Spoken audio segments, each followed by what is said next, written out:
Did she ask you whether the communicating door between her compartment and that of Monsieur Ratchet was bolted? Yes. And was it? Yes. And after that? After that, I go back to my own compartment, I take the aspirin and lie down. What time was all this? When I got into bed, it was 5 minutes to 11, because I look at my watch before I wind it up. Did you go to sleep quickly? Not very quickly. My head got better, but I lay awake some time. Had the train come to a stop before you went to sleep? I do not think so. We stopped, I think, at a station just as I was getting drowsy. That would be Vinkovci. Now, your compartment, mademoiselle, is this one? He indicated it on the plan. That is so, yes. You had the upper or the lower berth? The lower berth, number 10. And you had a companion? Yes, a young English lady, very nice, very amiable. She had travelled from Baghdad. After the train left Vinkovci, did she leave the compartment? No, I am sure she did not. Why are you sure if you were asleep?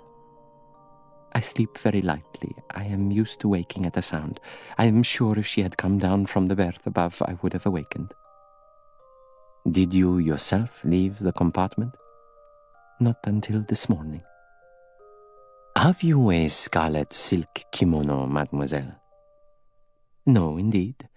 I have a good, comfortable dressing gown of Jaeger material.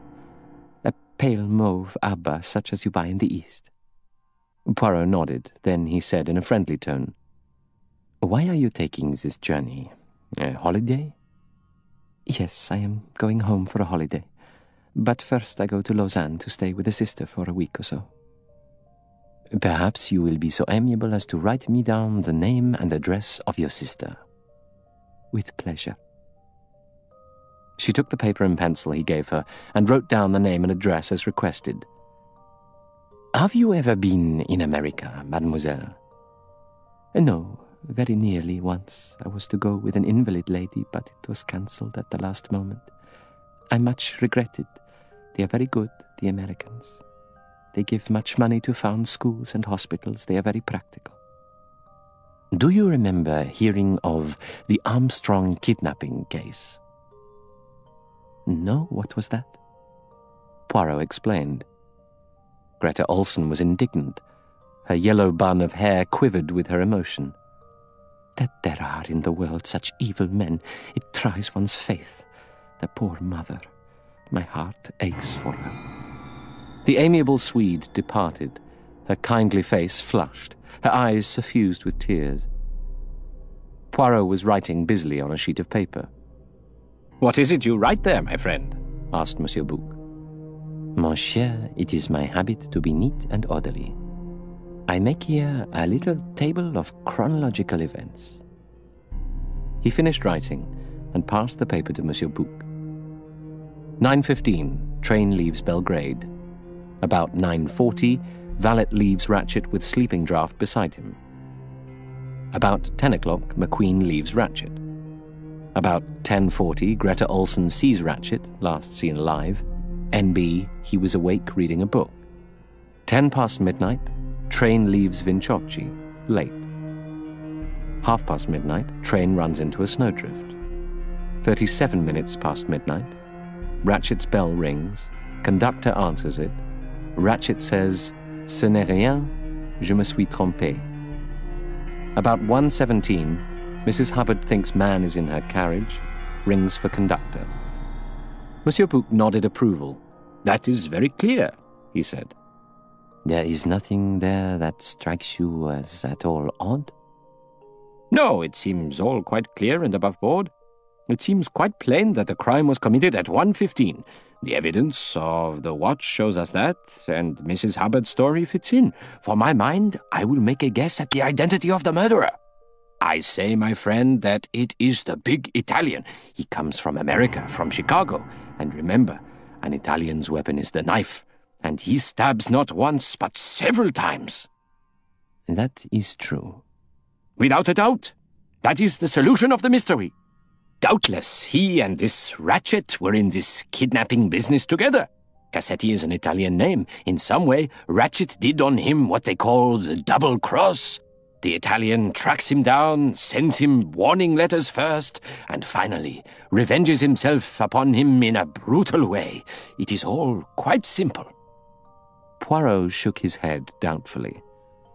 "It is hardly as simple as that, I fear," he murmured. "Me, I am convinced it is the truth," said Monsieur Bouc, becoming more and more enamored of his theory. "And what about the valet with the toothache, who swears that the Italian never left the compartment?" "That is the difficulty." Poirot twinkled. "Yes, it is annoying, that. Unlucky for your theory, and extremely lucky for our Italian friend that Monsieur Ratchet's valet should have had the toothache." "It will be explained," said Monsieur Bouc with magnificent certainty. Poirot shook his head again. "No, it is hardly so simple as that," he murmured again. Chapter 6. The Evidence of the Russian Princess. "Let us hear what Pierre Michel has to say about this button," he said. The wagon-lit conductor was recalled. He looked at them inquiringly. Monsieur Bouc cleared his throat. "Michel," he said, "here is a button from your tunic. It was found in the American lady's compartment. What have you to say for yourself about it?" The conductor's hand went automatically to his tunic. "I have lost no button, monsieur," he said. "There must be some mistake." "That is very odd." "I cannot account for it, monsieur." The man seemed astonished, but not in any way guilty or confused. Monsieur Bouc said meaningly, "Owing to the circumstances in which it was found, it seems fairly certain that this button was dropped by the man who was in Mrs. Hubbard's compartment last night when she rang the bell." "But, monsieur, there was no one there. The lady must have imagined it." "She did not imagine it, Michel. The assassin of Monsieur Ratchet passed that way and dropped that button." As the significance of Monsieur Bouc's words became plain to him, Pierre Michel flew into a violent state of agitation. "It is not true, monsieur, it is not true," he cried. "You are accusing me of the crime. Me, I am innocent. I am absolutely innocent. Why should I want to kill a monsieur whom I have never seen before?" "Where were you when Mrs. Hubbard's bell rang?" "I told you, monsieur, in the next coach, talking to my colleague." "We will send for him." "Do so, monsieur, I implore you, do so." The conductor of the next coach was summoned. He immediately confirmed Pierre Michel's statement. He added that the conductor from the Bucharest coach had also been in there. The three of them had been discussing the situation caused by the snow. They had been talking some 10 minutes when Michel fancied he heard a bell. As he opened the doors connecting the two coaches, they had all heard it plainly, a bell ringing repeatedly. Michel had run post-haste to answer it. "So you see, monsieur, I am not guilty," cried Michel anxiously. "And this button from a wagon-lit tunic, how do you explain it?" "I cannot, monsieur. It is a mystery to me. All my buttons are intact." Both of the other conductors also declared that they had not lost a button. Also that they had not been inside Mrs. Hubbard's compartment at any time. "Calm yourself, Michel," said Monsieur Bouc, "and cast your mind back to the moment when you ran to answer Mrs. Hubbard's bell. Did you meet anyone at all in the corridor?" "No, monsieur." "Did you see anyone going away from you down the corridor in the other direction?" "Again, no, monsieur." "Odd," said Monsieur Bouc. "Not so very," said Poirot. "It is a question of time. Mrs. Hubbard wakes to find someone in her compartment. For a minute or two she lies paralyzed, her eyes shut. Probably it was then that the man slipped out into the corridor. Then she starts ringing the bell. But the conductor does not come at once. It is only the third or fourth peal that he hears. I should say myself that there was ample time." "For what? For what, mon cher? Remember that there are thick drifts of snow all round the train." "There are two courses open to our mysterious assassin. said Poirot slowly. He could retreat into either of the toilets, or he could disappear into one of the compartments. But they were all occupied. Yes. You mean that he could retreat into his own compartment? Poirot nodded. It fits, murmured Monsieur Bouc. During that 10 minutes absence of the conductor, the murderer comes from his own compartment, goes into Ratchet's, kills him, locks and chains the door on the inside, goes out through Mrs. Hubbard's compartment, and is back safely in his own compartment by the time the conductor arrives. Poirot murmured, "It is not quite so simple as that, my friend. Our friend the doctor here will tell you so." With a gesture, Monsieur Bouc signified that the 3 conductors might depart. "We have still to see 8 passengers," said Poirot. 5 first-class passengers, Princess Dragomirov, Count and Countess Andreni, Colonel Arbuthnot, and Monsieur Hardman. 3 second-class passengers, Miss Debenham, Antonio Foscarelli, and the lady's maid Fräulein Schmidt. Who will you see first? The Italian? How you harp on your Italian. No, we will start at the top of the tree. Perhaps Madame la Princesse will be so good as to spare us a few moments of her time. Convey that message to her, Michel. Oui, monsieur, said the conductor, who was just leaving the car. Tell her we can wait on her in her compartment if she does not wish to put herself to the trouble of coming here, called Monsieur Bouc. But Princess Dragomirov declined to take this course. She appeared in the dining car, inclined her head slightly, and sat down opposite Poirot. Her small, toad-like face looked even yellower than the day before. She was certainly ugly, and yet, like the toad, she had eyes like jewels, dark and imperious, revealing latent energy and an intellectual force that could be felt at once. Her voice was deep, very distinct, with a slight grating quality in it. She cut short a flowery phrase of apology from Monsieur Bouc.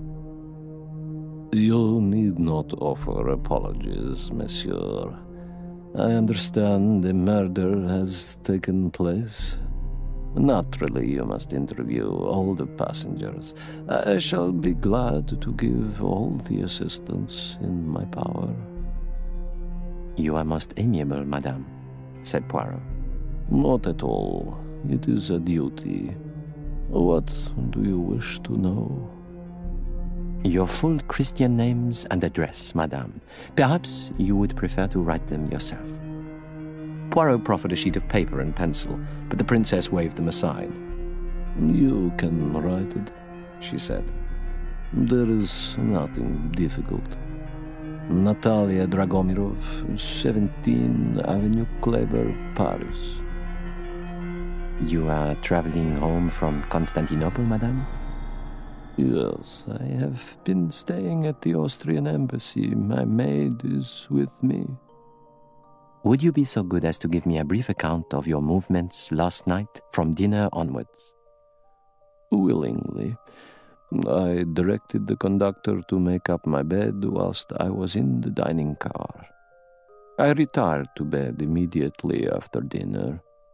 I read until the hour of 11 when I turned out my light. I was unable to sleep owing to certain rheumatic pains from which I suffer. At about 1:45 I rang for my maid. She massaged me and then read aloud till I felt sleepy. I cannot say exactly when she left me. It may have been half an hour, it may have been later." "The train had stopped then?" "The train had stopped." "You heard nothing unusual during the time, madame?" "I heard nothing unusual." "What is your maid's name?" "Hildegard Schmidt." "She has been with you long?" 15 years. "You consider her trustworthy?" "Absolutely. Her people come from an estate of my late husband's in Germany." "You have been in America, I presume, madame?" The abrupt change of subject made the old lady raise her eyebrows. "Many times." Were you at any time acquainted with a family of the name of Armstrong, a family in which a tragedy occurred? With some emotion in her voice, the old lady said, You speak of friends of mine, monsieur. You knew Colonel Armstrong well, then? I knew him slightly, but his wife, Sonia Armstrong, was my goddaughter. I was on terms of friendship with her mother, the actress Linda Arden. Linda Arden was a great genius, one of the greatest tragic actresses in the world. As Lady Macbeth, as Magda, there was no one to touch her. I was not only an admirer of her art, I was a personal friend. She is dead? No, she is alive, but she lives in complete retirement. Her health is very delicate. She has to lie on a sofa most of the time. There was, I think, a second daughter. Yes, much younger than Mrs. Armstrong. And she is alive? Certainly. Where is she? The old woman bent an acute glance at him. I must ask you the reason of these questions. What have they to do with the matter in hand, the murder on this train? They are connected in this way, madame. The man who was murdered was the man responsible for the kidnapping and murder of Mrs. Armstrong's child. Ah. The straight brows drew together. Princess Dragomirov drew herself a little more erect. In my view, then, this murder is an entirely admirable happening. You will pardon my slightly biased point of view. It is most natural, madame. And now to return to the question you did not answer. Where is the younger daughter of Linda Arden, the sister of Mrs. Armstrong? I honestly cannot tell you, monsieur. I have lost touch with the younger generation. I believe she married an Englishman some years ago and went to England, but at the moment I cannot recollect the name. She paused a minute and then said, Is there anything further you want to ask me, gentlemen? Only one thing, madame, a somewhat personal question.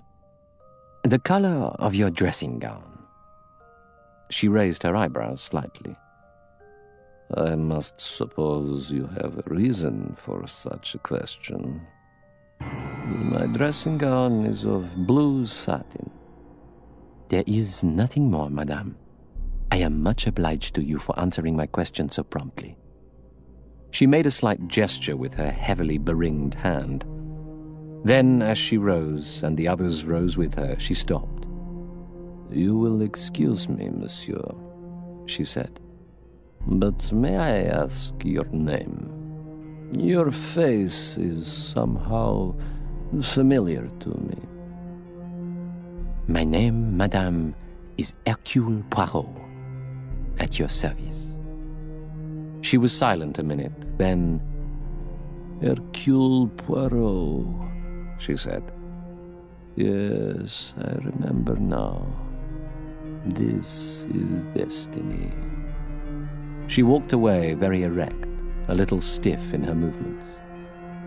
Voilà une grande dame, said Monsieur Bouc. What do you think of her, my friend?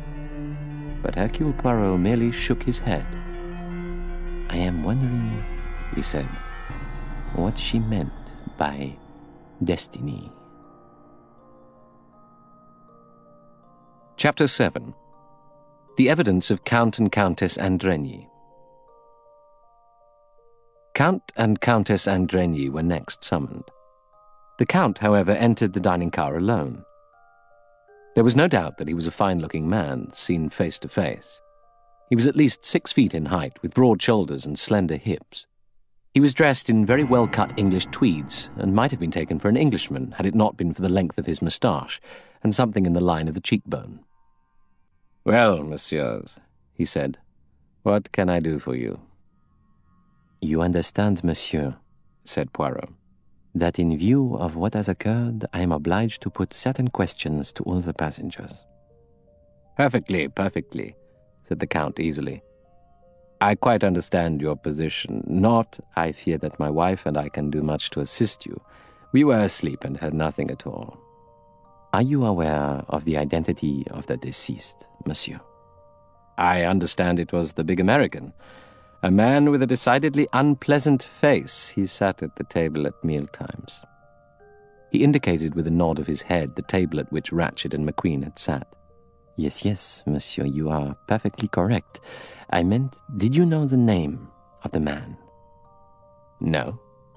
Count looked thoroughly puzzled by Poirot's queries. If you want to know his name, he said, surely it is on his passport. The name on his passport is Ratchet, said Poirot. But that, monsieur, is not his real name. He is the man Cassetti, who was responsible for a celebrated kidnapping outrage in America. He watched the Count closely as he spoke, but the latter seemed quite unaffected by the piece of news.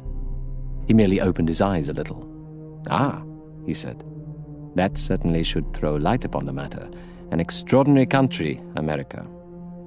You have been there, perhaps, Monsieur le Comte? I was in Washington for a year. You knew, perhaps, the Armstrong family? Armstrong. It is difficult to recall. One met so many. He smiled, shrugged his shoulders. But to come back to the matter in hand, gentlemen, he said, what more can I do to assist you? You retired to rest when, Monsieur le Comte? Hercule Poirot's eyes stole to his plan. Count and Countess Andrigny occupied compartments number 12 and 13 adjoining. We had one compartment made up for the night whilst we were in the dining car. On returning, we sat in the other for a while. What number would that be? Number 13. We played piquet together. About 11 o'clock, my wife retired for the night. The conductor made up my compartment, and I also went to bed. I slept soundly until morning. Did you notice the stopping of the train? I was not aware of it till this morning. And your wife? The Count smiled. My wife always takes a sleeping draught. When traveling by train, she took her usual dose of Trional. He paused. I'm sorry I'm not able to assist you in any way. Poirot passed him a sheet of paper and a pen. Thank you, Monsieur le Comte. It is a formality, but will you just let me have your name and address? The Count wrote slowly and carefully. It is just as well I should write this for you, he said pleasantly. The spelling of my country estate is a little difficult for those unacquainted with the language. He passed the paper across to Poirot and rose. It will be quite unnecessary for my wife to come here, he said. She can tell you nothing more than I have. A little gleam came into Poirot's eye. Doubtless, he said. But all the same, I think I should like to have just one little word with Madame la Comtesse. I assure you it is quite unnecessary. His voice rang out authoritatively. Poirot blinked gently at him. It will be a mere formality, he said. But you understand it is necessary for my report. As you please. The Count gave way grudgingly. He made a short, foreign bow and left the dining car. Poirot reached out a hand to a passport. It set out the Count's name and titles. He passed on to the further information, accompanied by wife. Christian name Elena Maria, maiden name Goldenberg, aged 20. A spot of grease had been dropped some time by a careless official on it. A diplomatic passport, said Monsieur Bouc. We must be careful, my friend, to give no offense. These people can have nothing to do with the murder. Be easy, mon vieux. I will be most tactful. A mere formality. His voice dropped as the Countess Andrigny entered the dining car. She looked timid and extremely charming. You wish to see me, monsieur?